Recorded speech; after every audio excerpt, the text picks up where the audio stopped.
আমাদের কিছু ইউটিউবে ভিডিও বানানো নিয়ে কথা বলতে চাই। মানে দেখো, ইউটিউবে ভিডিও বানানো কতটা সহজ তুমি দেখো। আমি গত 1 মাস ধরে ভিডিও বানাচ্ছি, তো ভালোই ভিউজ দিচ্ছে, খারাপ না।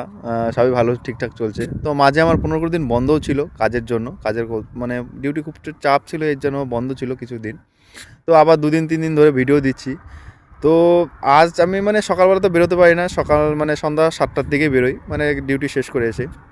তো এই জায়গাটায় মানে আমি এই ডেজার্টের মধ্যে, অন্ধকারের মধ্যে কমসে কম 1 থেকে 1.5 কিলোমিটার হেঁটেছি শুধু ভিডিও কন্টেন্ট বার করার জন্য। মানে কী কন্টেন্ট দেবো এটা মানে বুঝেই উঠতে পারছি না, আর কন্টেন্ট তো খুঁজেও পাচ্ছি না। মানে তুমি একবার দেখো এই জায়গাটা দেখো। এই মাত্র গাড়ি গেল এখান থেকে একটা, দেখো।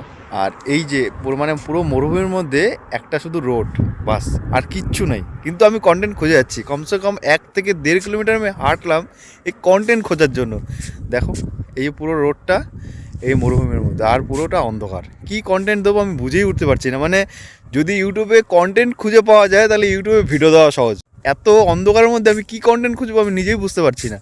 দেখো, তোমরা একবার দেখো, নাহলে দেখলে বুঝতেই পারবে না।